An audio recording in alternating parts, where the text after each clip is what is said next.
I'm about to bring up is the young lady that walked into Ziglar that day and asked me about the peanuts, who then got Southwest Airlines to sponsor her interpreter. And her signer is talking to her right now, and I'm going to welcome to the stage my good friend, Karen Putz.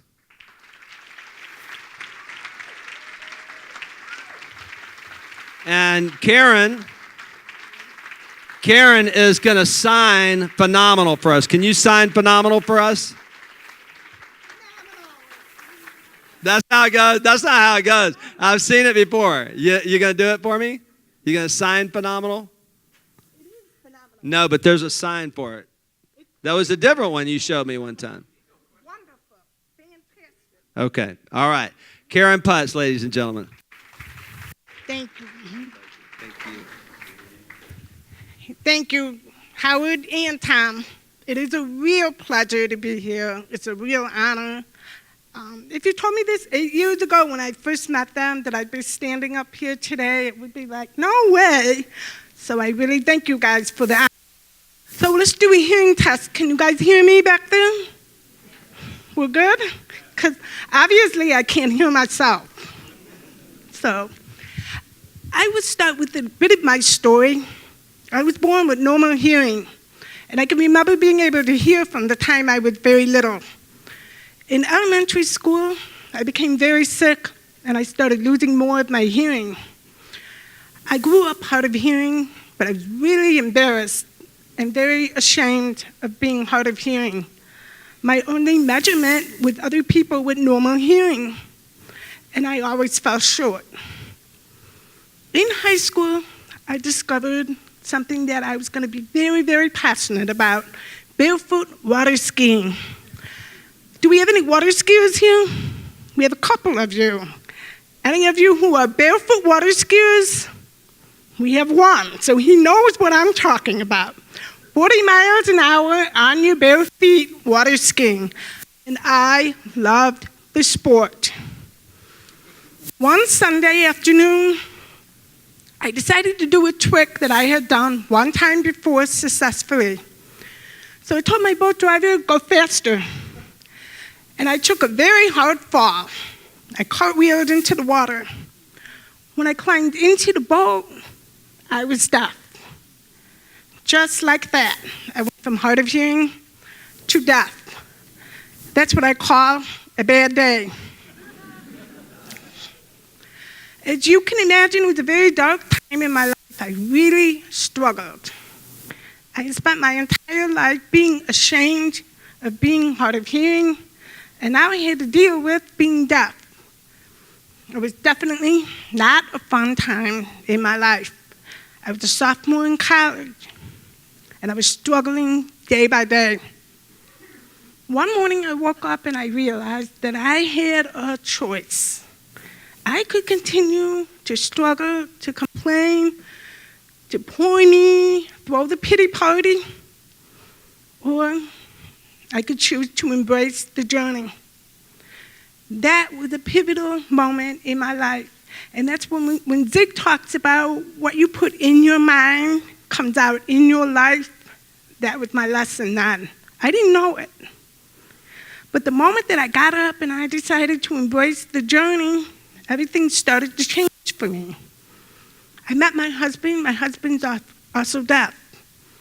We have 3 children who were all born with normal hearing.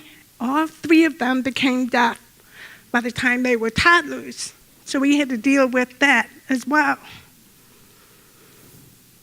But life was good. Fast forward to the age of 44. I had long ago stopped barefoot water skiing. At the age of 44, I thought I was too old. How many of you have felt too old to do the things that you have done as a teenager? Anybody? A few hands are going up. Yeah. That's how I felt, 44. Washed up, too old, I would never barefoot water ski again. I got lucky. I saw a woman on Today's Show, barefoot water skiing, 66 years old. So I'm doing the math, and I was never good at math. I'm doing the math. I'm 22 years younger than this woman, and she learned at 53. All of a sudden, everything shifted for me in my mind. I realized that I could do it too. I've spent the last 8 years barefoot water skiing and traveling in 50 states barefoot water skiing. And I am so proud to tell you that I can barefoot water ski backwards on one foot.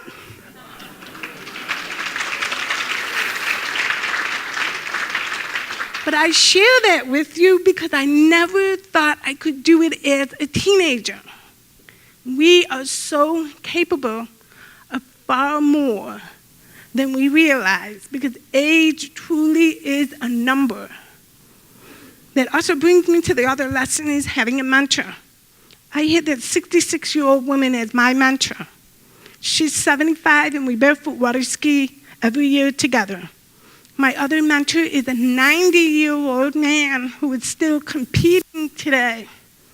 We do not know our limits until we push past them.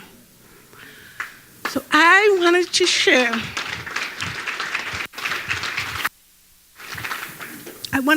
one lesson with you. It has made me realize that the darkest time in my life ended up being the greatest blessing in my life. I couldn't see it at the time. And how many of you may be struggling in your businesses, struggling in life, and not realizing that there's actually a gift in our adversity. We may not see it at the time. God has other plans for us. We have 3 things that we can do when we face this adversity. 3 things completely in our control, and God gives them to us. We can change our thoughts, our reaction to our thoughts. It's up to us. We can change our attitude on how we face adversity in business and in life, and what actions we take make all the difference in how everything unfolds after that. So I wanted to leave you with that lesson today, because if you are facing him, those of you in business know that there's that roller coaster. You are going to face times where adversity comes up. And those 3 things within your control at any time. Thank you.